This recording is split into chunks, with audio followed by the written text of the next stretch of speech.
Hello and good evening to everyone.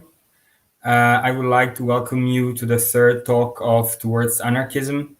That is a series of weekly events aiming at exploring and learning how anarchic processes affect inhabited space in its forms, dynamics, and organization.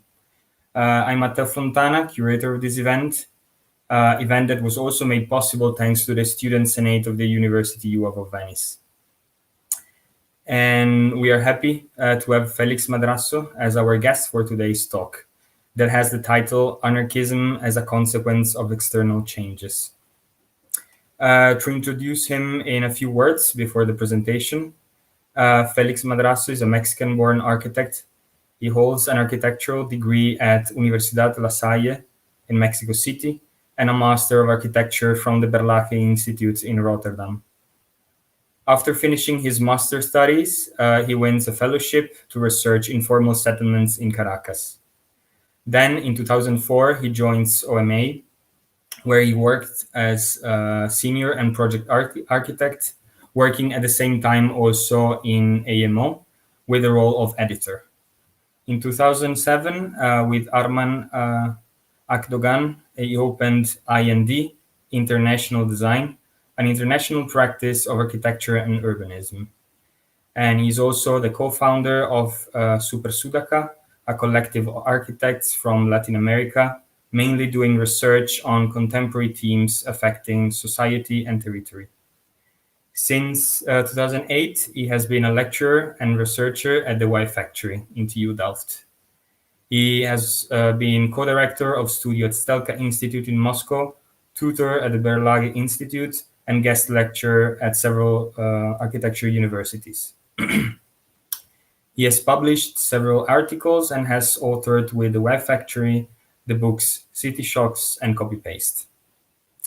Of course, as in the previous events, I would like to remind you that you can interact with this with the event starting from now already, writing your questions and considerations in the comment section, both on Facebook and YouTube.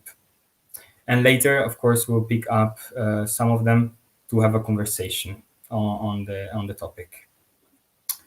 So here we have, welcome, Felix. Thanks, Matteo. Welcome. And I guess I can leave you the stage for the presentation. Okay, that's super nice. Well, many thanks for the invitation, Matteo. As I have mentioned to you, this is a theme that I have been obsessed a lot. So it's quite nice to talk about it in a bit with a certain distance from the event. So what I will show today is mainly the work we did at the Berlage Institute regarding the hypothesis of anarchy.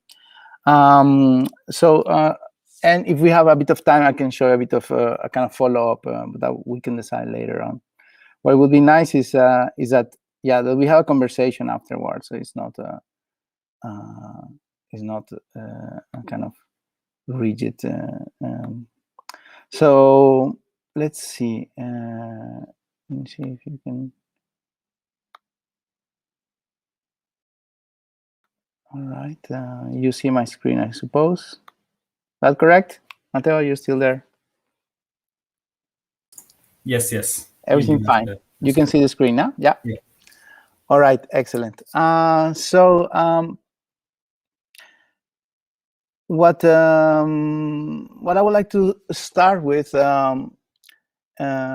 it's a kind of a small reflection. As Matteo mentioned, I was doing a fellowship in Caracas, researching how the informal settlements work. I did also some projects there, but what was very interesting for me was the kind of perception of how architects and citizens perceive the slums, and they think that they are a kind of anarchy, and in a way they are, but there is an organization, and there's a principle of governance internal, which is quite interesting to actually to research. And so I was doing more like a bit of anthropological research, you could say, although I was not trained for that. And so what I discovered from these slums is that the people, in order to solve the problems they have, because there's no government basically operating here, they kind of create a kind of voluntary government, and they meet in a regular basis every week. And I attended these meetings several times and start to record audios of them. And it was very, very interesting to see how they could be so organized in the discussions. I have never seen that even when I'm back to Holland, in the kind of one of the most organized countries in the world. I was not able to see the level of precision, how people were discussing in the slum what to do about several things. They were so sharp about discussing how to deal with the garbage, how to deal with solidarity, with violence, how to deal with gas supply, how to deal with traffic, and so on and so forth. It was nothing is written though. There's no proof of that. They don't have any documents. The laws, there are laws, but everything is oral. So everything is. So this is a kind of very interesting thing that I thought is something that I want you to understand the context. The other context that I want you to also think about is, then I was asked, Supersudaca was asked to travel to China. They asked us, a gallery asked us to travel to China, and they asked us to make a lecture in Bangkok about what we think, what we think about China. Of course, I mean, we had 1 week to travel around China, and what is very incredible is the fact that despite all the cliches and everything, we did all the trip with Max Alberg here. We have from Supersudaca. We arrived to a kind of China which was super organized in a massive scale. So this is something that it's pretty shocking, because you always somehow think that somehow only Europe or the US are gonna achieve this level of organization. But here you have a demand which is much greater than anything else seen in the world. And you have a government which is so strong and so organized that are able to make cities of this size in a matter of months sometimes. So the level of efficiency and government is super strong. So for us it was kind of weird feeling, because on the one hand, we are very proud in Latin America of our kind of, let's say, smartness to deal with life, and our kind of relaxation and so on and so forth. But there's also something that you see from the slums. There is some kind of misery from the slums, that many people don't have anything. They don't have water. They don't have sewage. So it's a kind of, is the opposite. I was with Max. We were trying to find out if they had a slum in the places we were traveling. We couldn't find a slum. We only found one small shack traveling by train, and the only slum we saw, we found it in a shop. It was a kind of picture of a Latin American slum. So it was funny to see that people from China don't know what is this situation of the slums that we're talking about of Latin America and many parts of the world. But somehow it sounds horrible to have a authoritarian government, but also we cannot say that we succeeded in Latin America, because there's so many people living in terrible situations. So anarchy and self-organization are interesting, but you have to watch out a bit that you don't arrive, to a situation you don't want. So back to Europe, you have also sometimes explosions of frustrations, like that happens in a few cities. That, for example, in Paris, that all these revolts that happen, and you see that most of the revolts happen in the periphery of Paris, and they are mostly in areas built in the 60s by the government in a very kind of top-down approach, and they basically house most of the immigrants in the periphery. So planning, top-down planning, is not necessarily bad per se, but if top-down planning is just justifying the way that society, especially the most vulnerable, are, let's say, conditioned to live in this marginality, then I can understand the frustration. I can understand that this planning doesn't work because it's not fair, basically. So planning and top-down planning is in a way good when you see some things in China that they have access housing, etc. But when the moment that it starts to go into a direction of not delivering justice, I think this is when it becomes a bit complicated. So in Holland, and this is a bit the context to give you. Of course, Holland, as you know, is one of the most planned countries. When you fly here, you see it is like a model. Like when you're arriving by airplane, it looks like a maquette. It's like every centimeter is planned. There's regulations for just about everything, and when you do a small extension of a roof, you have to pass through several commissions, from monument to aesthetic committees to building permit regulations, and so on and so forth. So there is a frustration with this over regulation, with this lack of freedom, let's say. And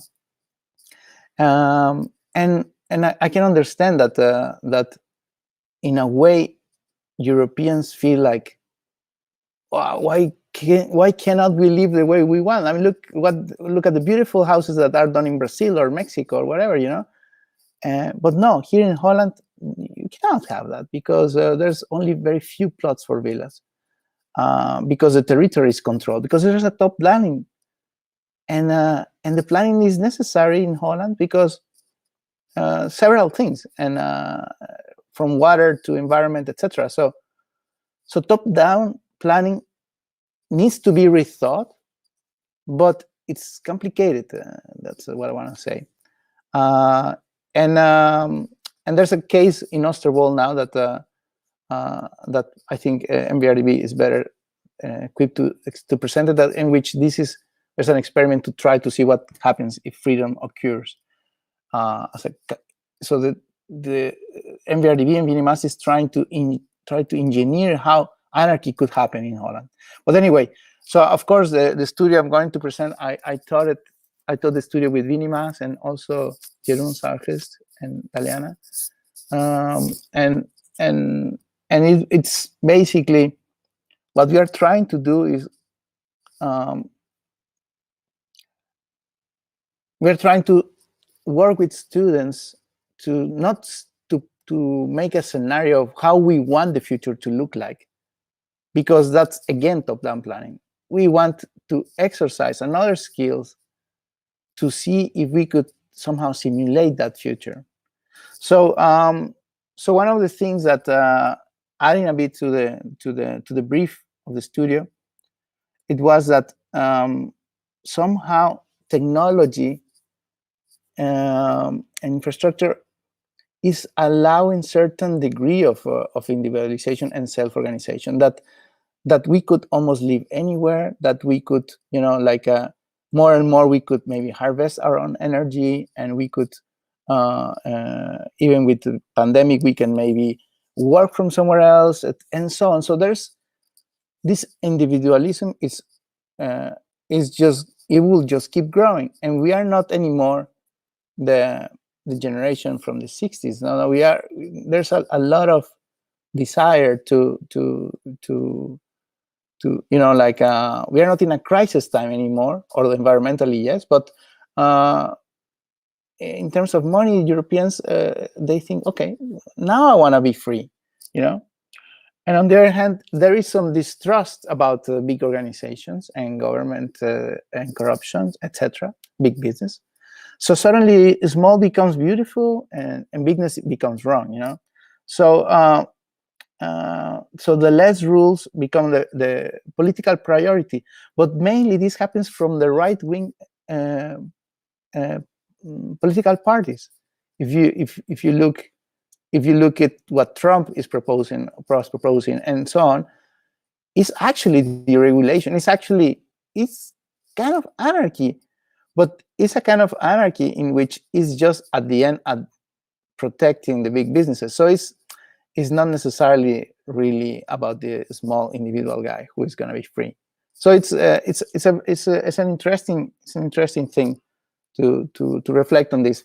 Now, what we were thinking is that what about urban planning? Can we do it, or should this be done by the people, by themselves? What happens when the cities become denser, and then you have to organize all this infrastructure, because the city is collective. The city has several things which are the result of top-down planning since, well, you name it, since the Roman Empire. Like this, like that's how the city operates. But perhaps there could be another way of making the city, which is more self-organized. So there's a lot of dangers with this dream. There are dangers from environmental point of view, that we will just pollute even more. There's dangers that we will become more violent.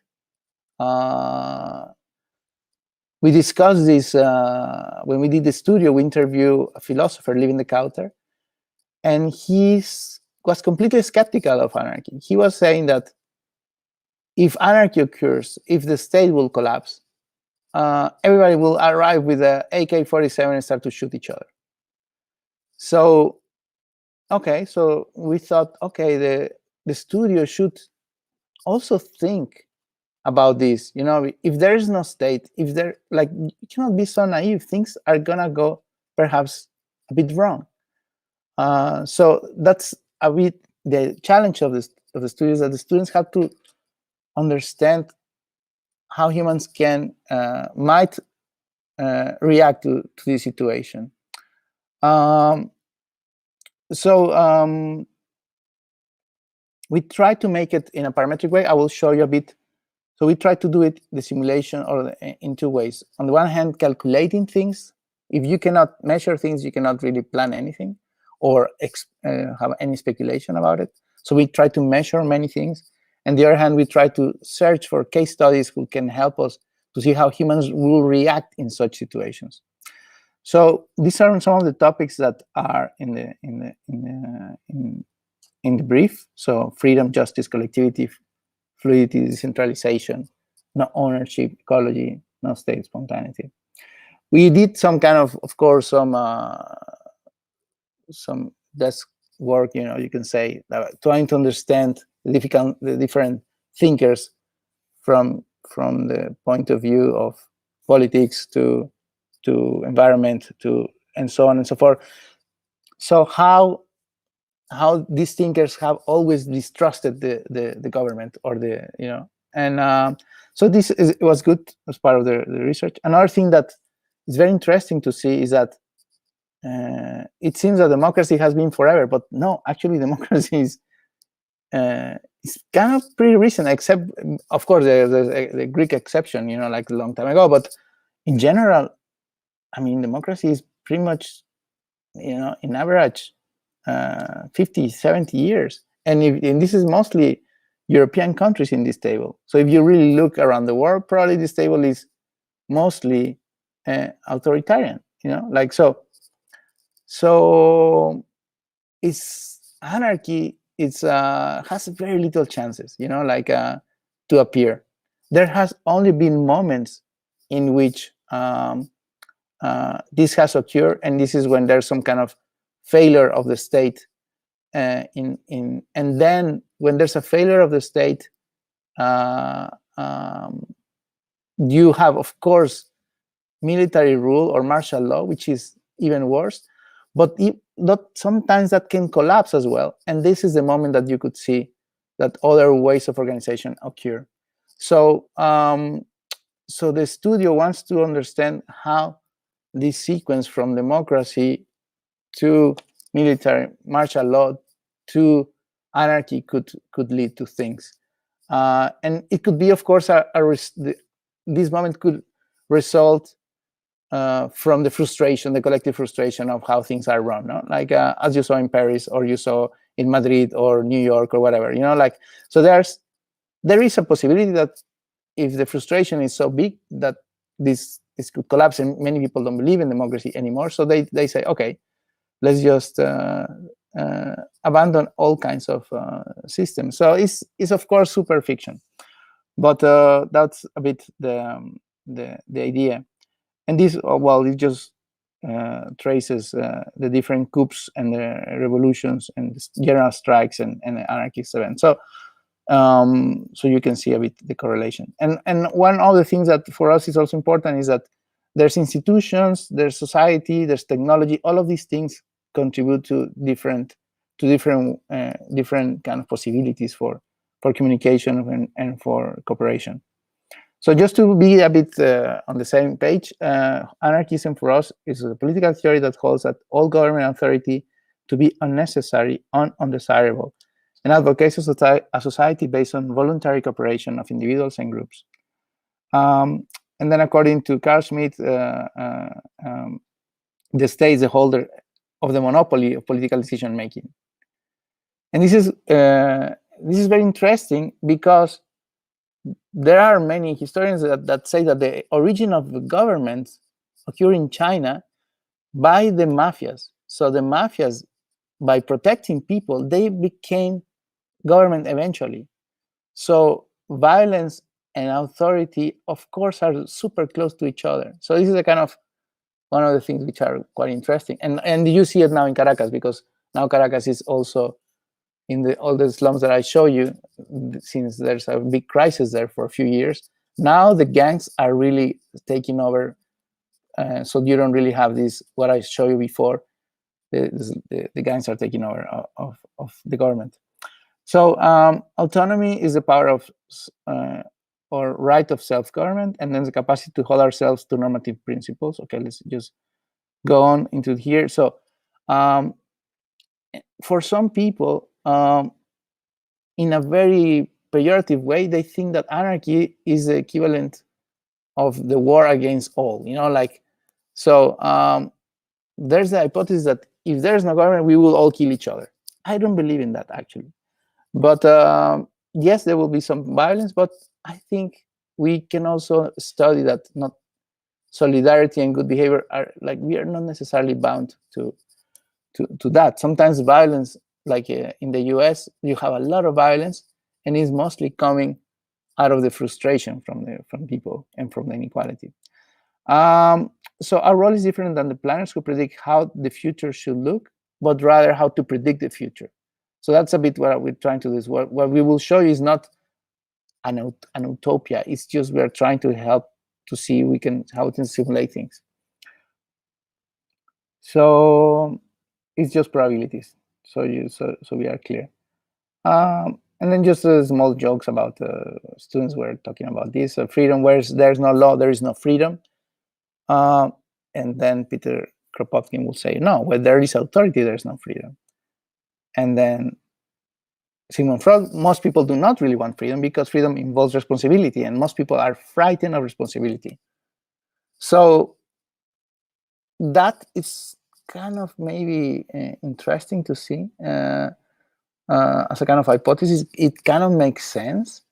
But if you think about it like in Europe, but if you think about Latin America, people, after being so much left by themselves, they're not afraid of freedom. They know that involves responsibility, as I show you. Of course, but it's not what they really want. They would like to have a fair society, but they cannot have it. So since there's no state that can provide it, then they make the society for themselves. So there is something to learn from the slums, although it's not something that I think the Chinese should do, of course. So it's, as I mentioned, this is. So anyway, how we organize the studio, we took a Maslow hierarchy of needs, and then we divided, this is a pyramid of needs, basically, that first you have to take care of your health, to sleep well, to eat, and then to have shelter, and then love and self-esteem, etc. So first, we think that in case of anarchy, there will be a certain kind of hierarchy of needs that had to be addressed, because the fiction that the students have to do also has to see how it evolves in time. So so we divided the team into this kind of hierarchy in which water, food, security, energy, healthcare, transportation, they will slowly appear in the city.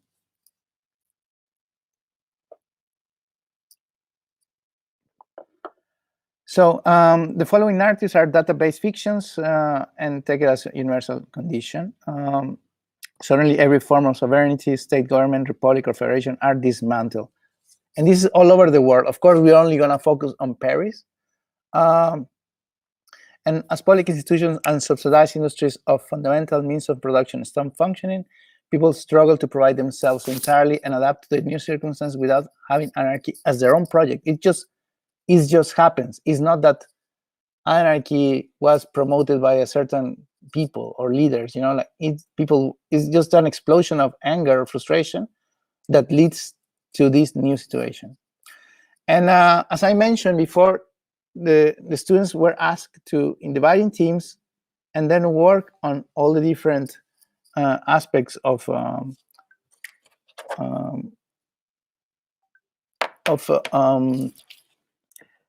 water, etc., energy, etc., in a kind of principles in terms of quantities, etc., trying to see how will this operate in time, try to see how food will be harvested, how much it will take, etc., what takes more calories, what are the most important things to do. So when we really are simulating that into the city, there is a base to that. So everything is with research, so we were really a bit obsessed on that, trying to see for everything that the scenarios will be doing, it will be using all these calculations, so which were based on research of existing case studies.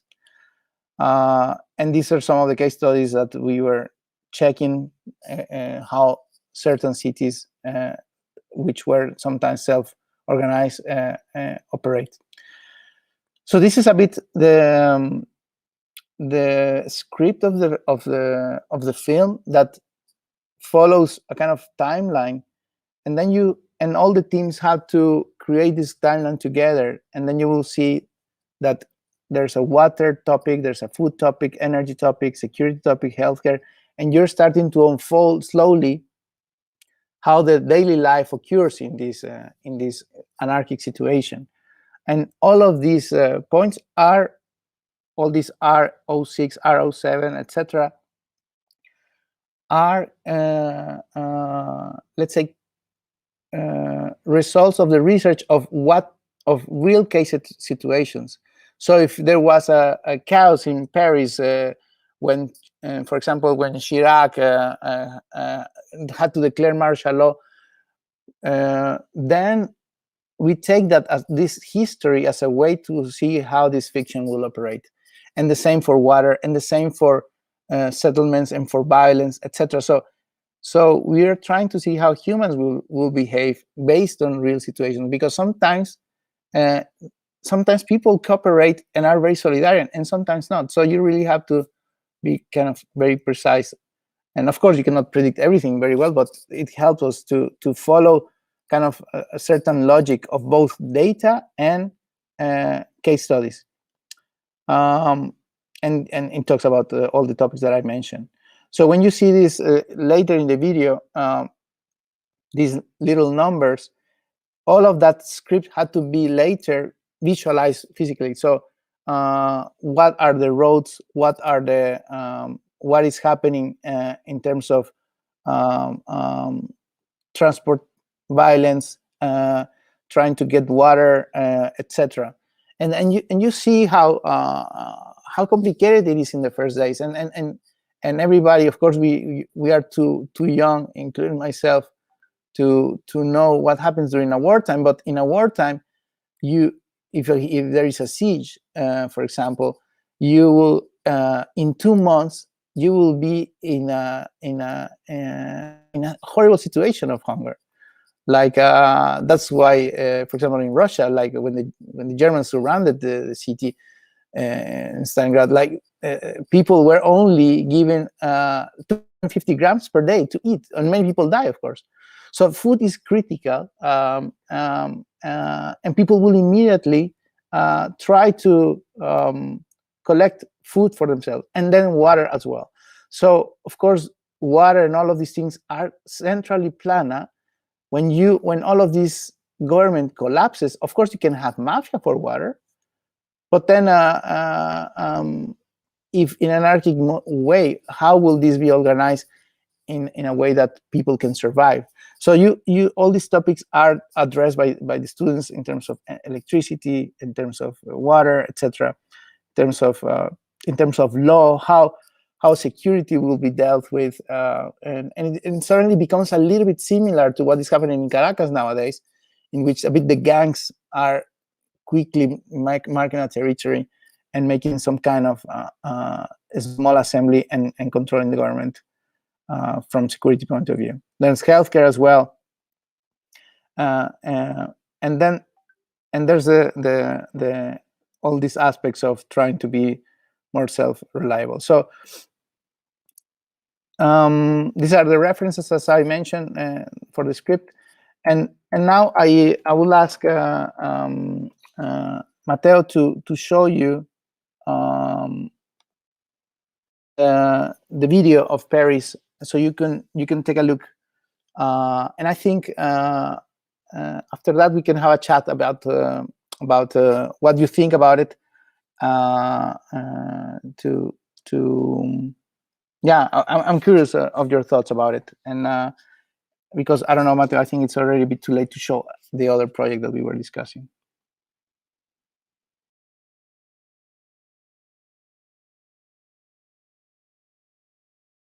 In the last years, the streets of many cities have been occupied by people protesting against politics and the capitalistic system. Driven by a situation of uncertainty on the one hand and a society which is becoming more and more individualized on the other, we are facing a momentum in which inhabitants demand to organize their lives more by themselves. How will this situation of dissatisfaction and this shift from top-down to bottom-up influence urban planning? What will it mean for the future of cities, especially in the European ones, that are historically very governmental driven? Will it lead to more freedom? Is a more self-organized, somehow anarchistic, society possible?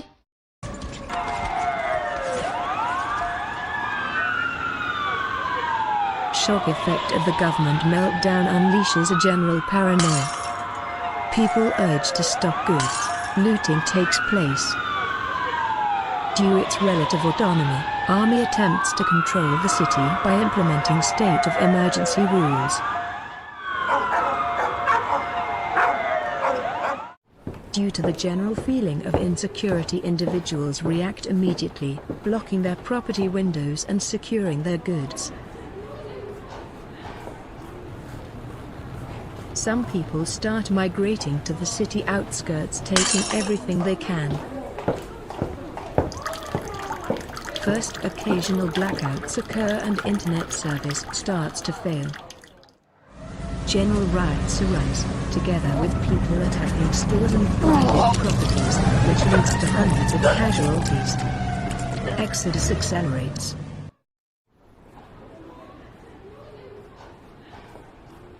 Building-scale collaborations appear, organizing water collections and storages as well as security arrangements.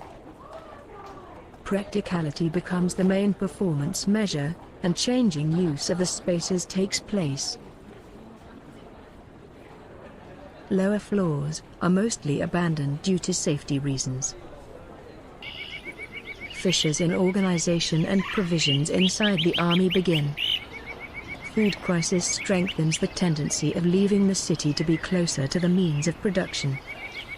Pop-up clinics appear by refunctioning public buses and vans, in order to deal with increasing number of malnutrition cases by means of drip infusions of nutrients and vaccines. Number of inhabitants systematically and unavoidably decreases. People start to develop more collective approaches to self-management of food supply and more communities emerge. Public spaces become mostly occupied by agriculture, followed by fences for security measure. City is now an agglomeration of communities.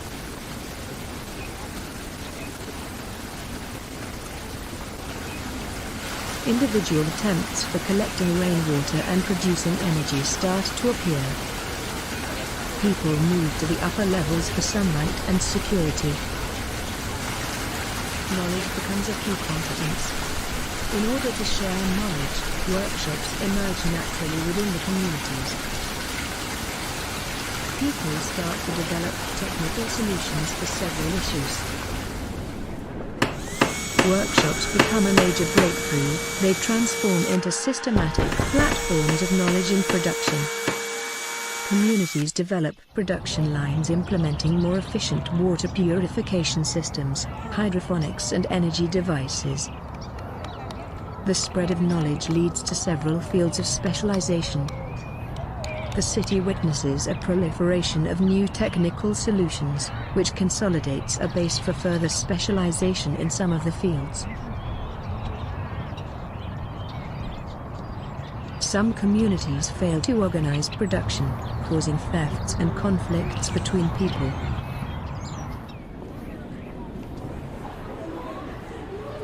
Communities develop internal security systems with communal police, judge and punishment systems.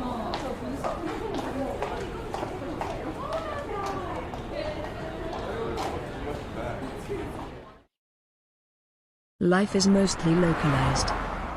Surpluses in production lead to trading by the agency of new transportation vehicles. Distribution and storage points appear in the city. The goods start to circulate. Increased accessibility to goods and knowledge proliferated diversity and further specialization in several domains. Some widely present diseases, such as cancer or cardiovascular disease, lead to specialized hospitals that have more advanced technique and equipment. The system of transportation become more advanced as people start to reactivate the existing electric vehicles. Specialization in food production is followed by the emergence of the new type of distribution centers. Cafe, restaurant and food market are established. Locally produced, locally consumed. The economy starts to be more and more localized.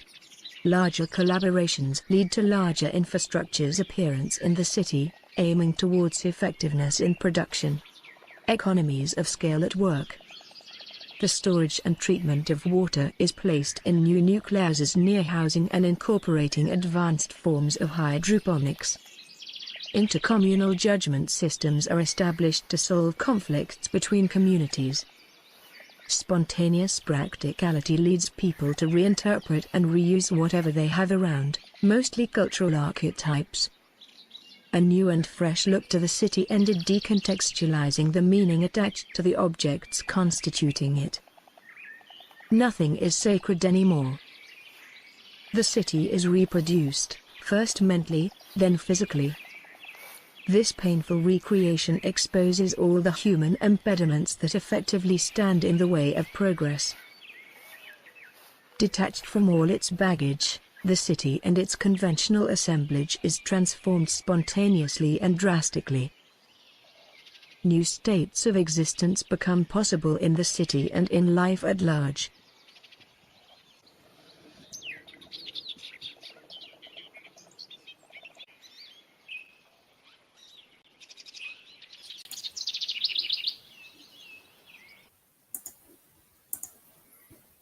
Thank you, Felix.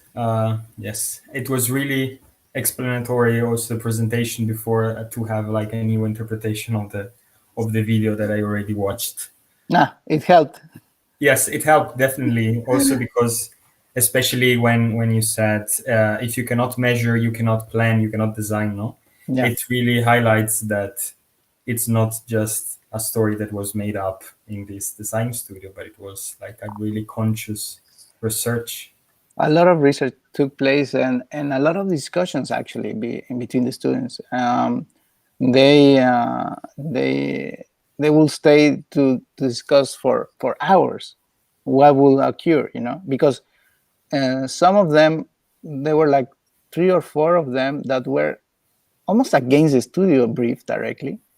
Like they were saying, no, we will all people will kill each other, and they will. And there were other more optimistic where we're like, no, I think the people will manage and stuff. So there was this tension all the time in the studio. And then they had to actually have a whole argument. And actually, all the voices somehow are present in the film, because you see that there's violence. You see that, but also you see that some kind of optimism also appears by proving that some things can actually work. So it's a kind of and what is also very interesting is the demographics in the left top. You will see how a lot of times when there's too much density, the scarcity of products becomes either a reason to leave the city or to have violence, because you start to compete. So density, so it was quite intriguing as a studio. Also this double side that maybe like some acts of violence, like some moments of crisis, are actually inputs for outcoming with collaboration, no? Because like together it's much stronger, no? Yes, that all these moments when there was a collaboration were very interesting, no? Like the workshops, like how workshops start to appear. That I find it quite funny. You could say, yeah, but that happened in the Middle Ages, no? You could say that that the guilds are kind of back, no? Like there's some kind of workshops. So it's future, but also I don't know if you can go back to the past, but there are some things that are interesting from the past, in the way that that community will organize by skills, no, and by as opposed to the current system that we know, which is just by companies and stakeholders, no, and so it's were like the corporations that were like joining like together. Yeah, several with the same interest, the same like skills to share and to be much. Yes, exactly. That could kind of work, and when because I was in Caracas every day in the favela, so I there are certain things that I don't think it's so far away from what that could happen, in that sense. So there is a certain degree of reality in the film, I think. What is not perhaps not so strongly put is like how this anarchy will actually occur, or why will occur, like I mean, the film shows a bit that people are tired of the capitalistic system, and there is some protest in the film, and you have seen them also in reality, but I don't know if that's enough to really tip the balance, like so I mean, if it might occur, but maybe in certain countries in which the government is super corrupt, or I don't know. So, and also when we did the studio, I think the environmental agenda was not so strong. If you have this studio nowadays, the criticism will not only be about violence, but also will be like, what are you gonna do with because when you have a war like or a crisis, the environment is the least thing you care for. Like in Rotterdam, there was a food crisis in the last year of the war, and then they kill all the trees. They cut everything. So it's a bit like certain things can go out of control. Yeah, it goes back also to the pyramid that you showed before, no? Yes, exactly. You really like you really structure like your basic existence from your basic needs. Like you need the people at that time. They didn't have energy and they didn't have food, so everything was all kinds of energy possibilities were kind of like brutally done. So that because somehow the film shows a kind of interesting hypothesis from environmental point of view, that a bit like buildings are more self-sufficient, but it doesn't show the dark side of this. There might also be moments in which all the trees of Paris will be gone, probably. Yeah, but it's also more or less what it's narrated in Tabula Rasa, that like portrays this scenario of like months after, like they just used all the fresh resources, easily available, and they were like gone, and then you have to restart from that point on. Also considering that happening. Yeah, we didn't show it, but that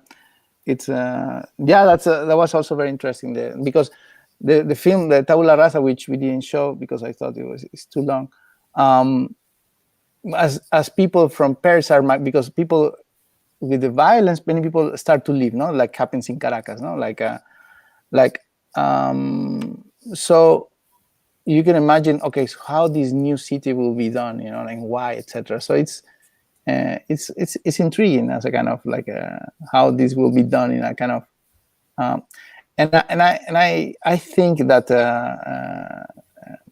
what I see in some slums in Mexico or in Peru is that people, if they find a flat place, they make a grid, like they don't go so chaotic, like they are kind of rational, like so. But anyway, that's another topic. Yeah. Linked really with your experience in the slums, I was wondering also, because there is really this richness in dynamics that occur inside these places, right? But they're mostly linked with this poorness in materiality, this lack of basic things. So would these be like is this like a output of this not organized structure, or is it something else? Is it something that how do you from your experience, how do you see this link between a poor materiality but a really richness in dynamics?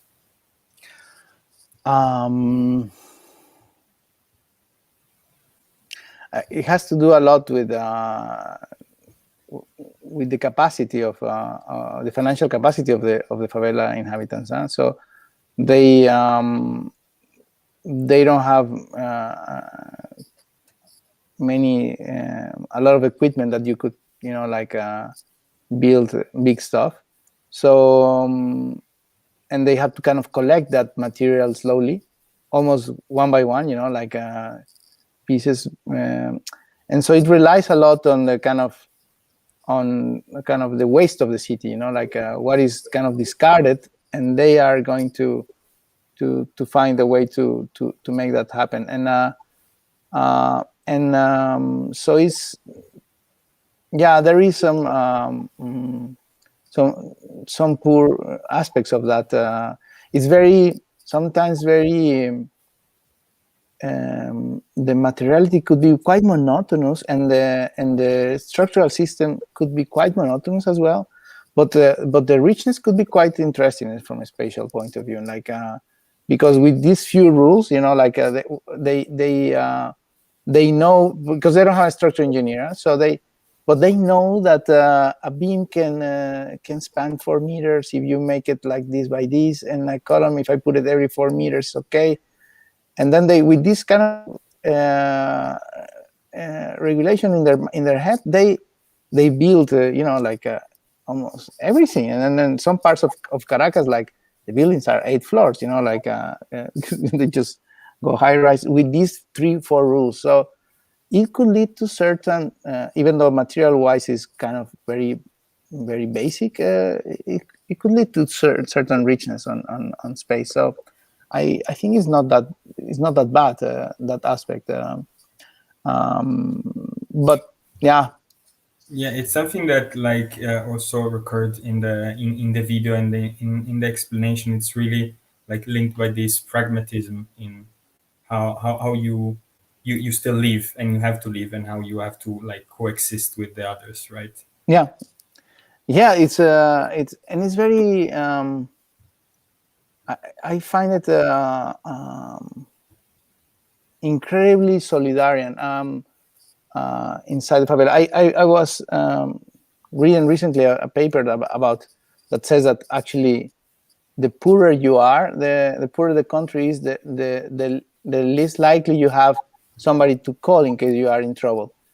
But when I was in the favela, I remember that people were very, very solidarian. So I don't know exactly if this survey is correct, but so people somehow help a lot each other in a way.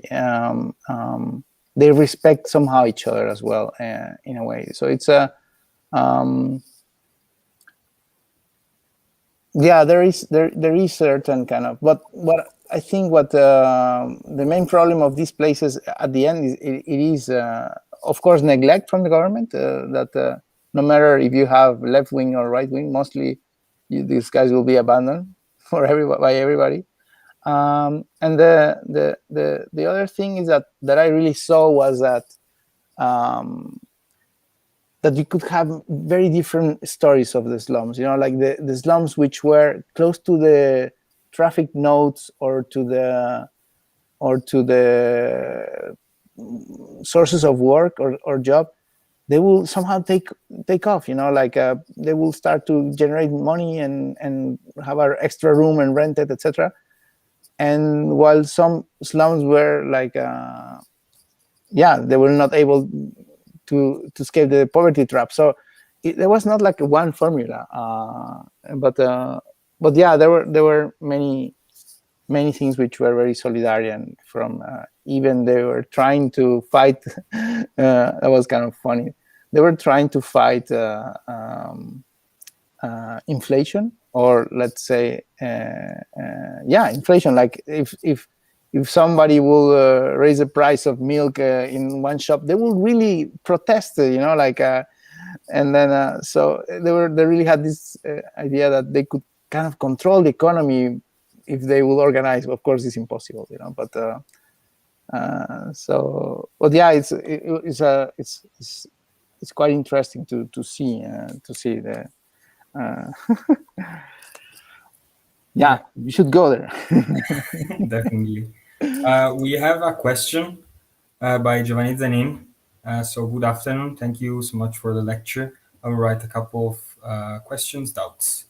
Couldn't, in the event of lack of government, private entities step in to provide organized safe spaces, such as free private cities that Titus Gable talked about in the last presentation, last week?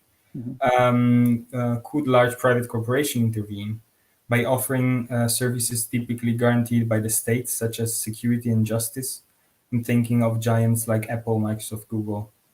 A simple example could be the social network that also becomes a voting or a trial platform. In a sense, it already happens. In the case of similar interventions, how would the anarchism process change?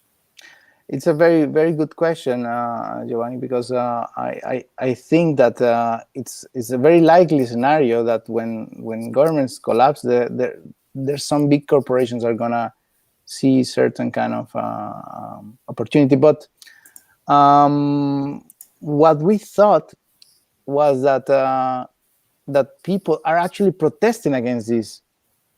You know, like the people were tired of the inequality, tired of the that the salaries will be to just the 1%, etc. So I think that there was a kind of not only distrust of the government, but also distrust of the capitalistic system. So at least in the fiction that we did. But with Supersudaca, we actually are interested to see what will happen in a fully private city. There are some very interesting cases. We interview in Puerto Rico, there's almost a city which is privately run. And they, instead of having a mayor, they have a kind of manager. And we interviewed this manager or mayor, and he was very proud of everything, you know, like there's no crime here, and there's the water is super good, and whatever. Of course, it's gated, and of course, the Puerto Ricans can never be there.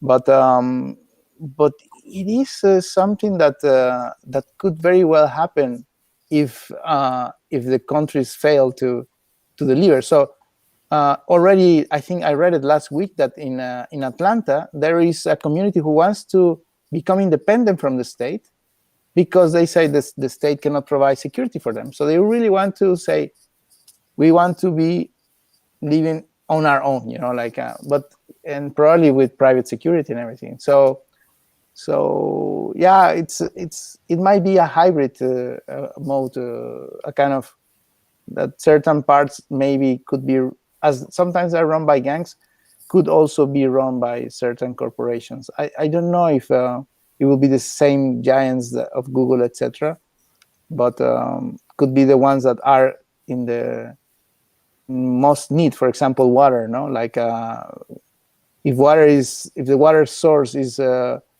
monopolized by few guys, even if they are mafia, then this could become very quickly a kind of a very capitalistic way of monopoly. So yeah, it's intriguing. It's a kind of hypothesis. Yeah. Mm-hmm. Yes. Yeah. Also because I think it's really linked with another doubt that I had, like the will, the responsibility that one wants to take. You know, that many people also, like among my friends, are really also already skeptical, not really wanting to go closer to politics, for instance. Yeah.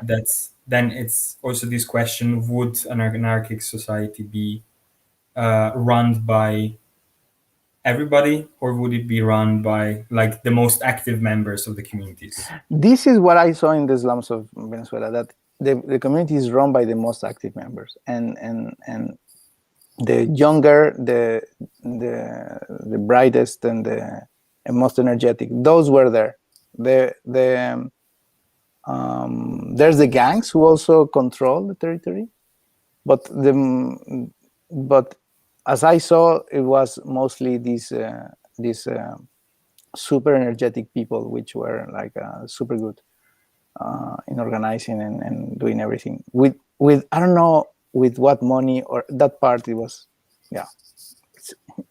Everything's like kind of voluntary.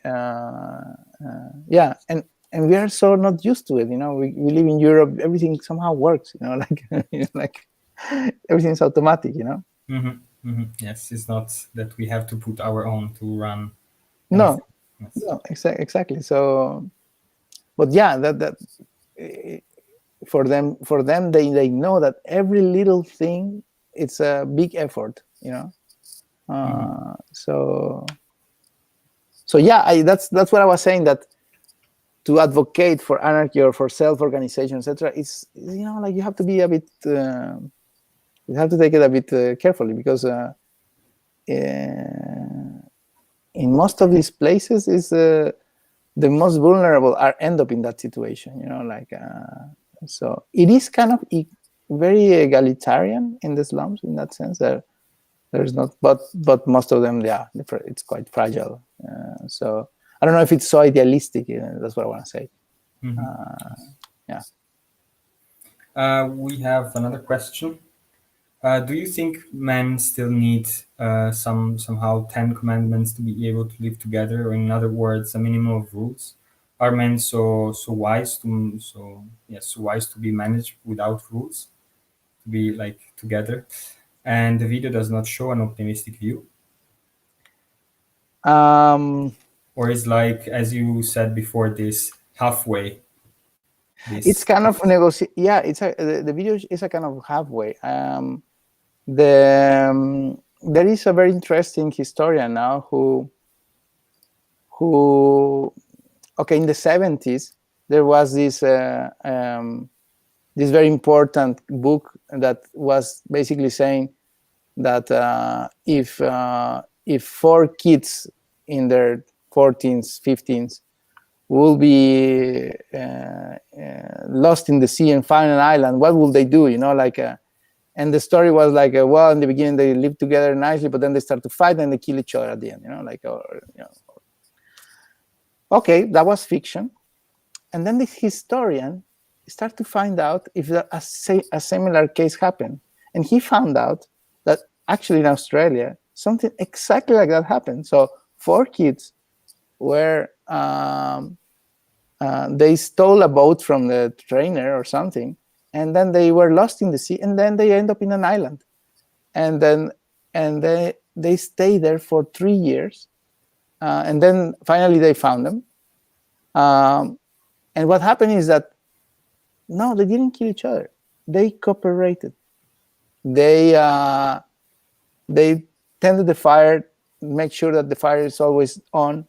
They found by luck some chickens that somebody left some, I don't know, generations ago, and they managed to kind of control some kind of protein intake, and they managed without, they were still friends, so I don't know if we should be entirely pessimistic, about our moral. I'm not so sure. That's what I understood that some people like living the culture were like, no, we will kill each other.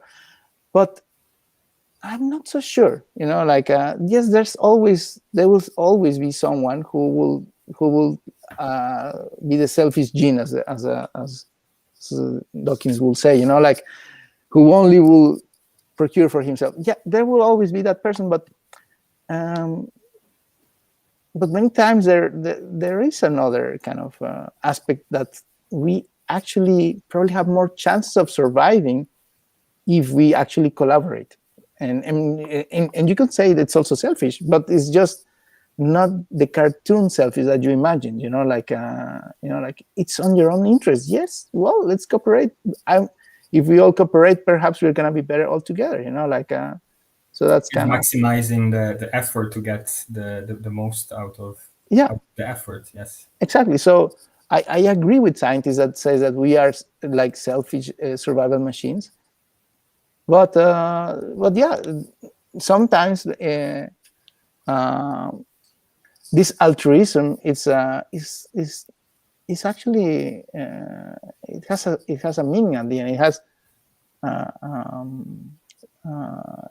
it increases a bit the chances of survival. Of course, there's sometimes limit. You cannot risk everything for the group. But so yeah, I don't know if there will be 10 commandments as a kind of the Bible, but I think humans as a kind of survival machines, they might understand that it's actually better to be social. We have more chances, to make it. Yes, absolutely. To conclude, I think, because we are over the hour, I was wondering, do you have like some references, really key points that you would advise to explore further this topic? Books, movies, whatever sources. I mean, as I was telling you, like we are doing a documentary now on Oosterwolde, and I hope it can be soon there.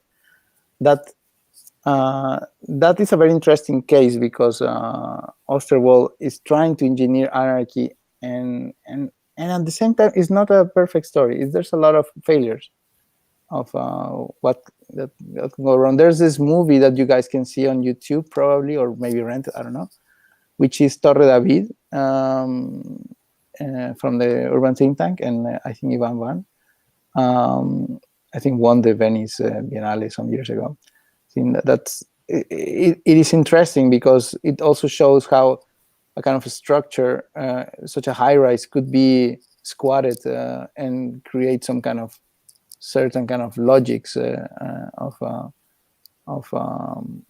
self-governance. I like to read Bookchin, like Murray Bookchin. So he is more like towards philosophy. I think it's quite interesting. But in general, to read the history, the evolution of city, I think there's many things that probably you already know, like that can help you, like from Montfort to all the way to Manuel de Landa, like how the European city actually occurred, based on whatever kind of associations and trade. Definitely, if I see something that we should have developed more or further, was how trade, like a little bit we mentioned it, but I think this is quite important. How people were going to create a kind of economic system. So yeah, I think maybe that could be some references. I don't know if it helps. Yes, because I think that was still from Tabula Rasa, that there is the twin video. Yeah. That it was stated something like a more integrated economy decreases the differences between individuals and communities. Like trade brings specialization, and then maybe is this like enhancement of the individual, but in a way that it's meaningful, the individual, because within a network, within a community of others, Yeah. Because they exchange, they share, they trade eventually. Yeah. This is what should be taken into account, how these dynamics occur.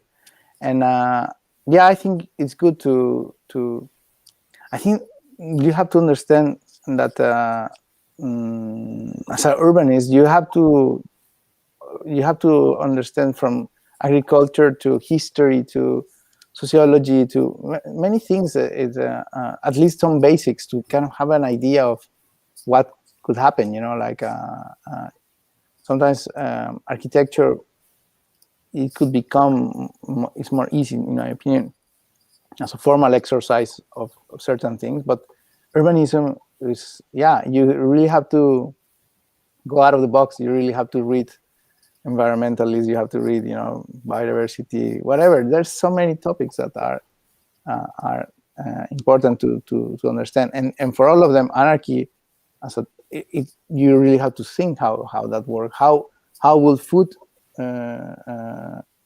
will occur many times? For example, in Cuba, for example, when there was this crisis when the Soviet Union collapsed, then urban agriculture started to appear in Havana because of a necessity. Like it's not the cute bosque vertical, or how you call it, like it's not like fancy politics. No, it's like it's real stuff, like people, they need it, like they just, of course they can do it, and then so you could see from understanding, you could learn a lot from understanding when there's a certain crisis, how cities and society behave. So that's quite interesting. I think a friend of mine, Manuel de Rivero from Supersudaca, also recommended me a book which I have to read, which is, I think he said it's called Collapse by Jared Diamond. I have to Google it. I could send it to you. But basically, it talks about these moments in which the cities kind of crash, and then for a certain reason, and you can learn from these things. I think it's so it shows, and many of the examples we talk in the Anarchy are actually from cases of war. Like refugee settlements. We interview Mirta de Mare also was part of the studio. It's an urbanist from Buenos Aires, established in Holland. She planned several settlements around the world of war or conflict areas, and she was telling us that you have to plan some very basic stuff. They have to check that there's some top-down plan necessary. And then the top-down knowledge that it's applied. Top-down knowledge is applied because if you find a place for a settlement which is too much slope, it's super complicated to arrive. If it's too flat, probably it's gonna be flooded, and then, or if too close to the forest, they're gonna kill all the trees.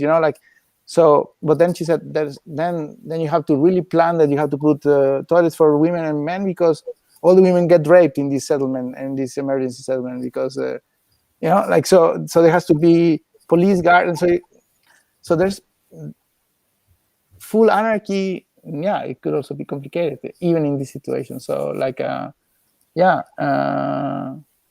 there's always certain kind of leaders. I mean, and I know the word anarchy means without a head. So yeah, okay, but it doesn't exist. There's always certain kind of for our own kind of benefit. We also trust somebody to take some decisions. So cannot be fully alone. Yeah. Absolutely, yes. There was also another comment, I think, related with this workspace, but la estrategia del caracol.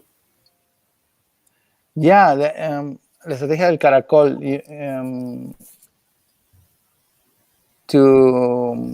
I think, yes, I heard.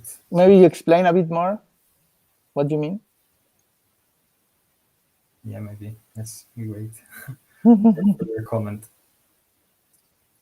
I think I heard about this. Maybe you want to talk about this concept, but yes, I don't remember at the moment specifically. Yes. No, but absolutely, it's more that the government, it's eventually.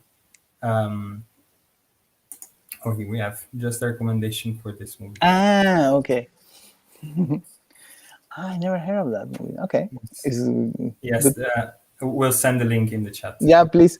And there are some books, but sometimes, like for example, my IQ was too low. Like I remember a teacher was recommending me to read Nomadology by Guy Deleuze, and I started to read, and I was like, I don't understand anything. And then also when I was doing anarchy, I wanted to read Giorgio Agamben. He has a book which is about the state of exception, and also I was like, what? It took me forever. So yeah. But if you guys are like totally fearless, you can also check him as well. Giorgio Agamben is interesting as a way to, because he really tries to find out how the state operates and obviously abuses of its power. So. Yes. Okay. Yeah, I think we are plenty of references now for cool readings and also, yes, movies. Okay, so then I would conclude, maybe thanking you again. Thank you, Mateo, for the invitation.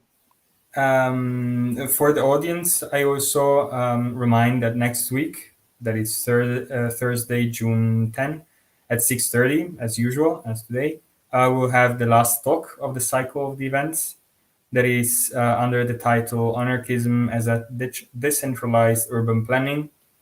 And it's with architect and researcher Franco Martin Lopez, that is from Argentina, from the University of Rosario. Thanks for everybody for asking questions, for attending this event, and thank you again, Felix. No, and thank you. See you soon, hopefully in Venice for another workshop, maybe. Yeah, it would be nice. We have to talk about it. Yeah. Okay. All right. Ciao. Thank you very much. Thank you. Bye-bye. Bye.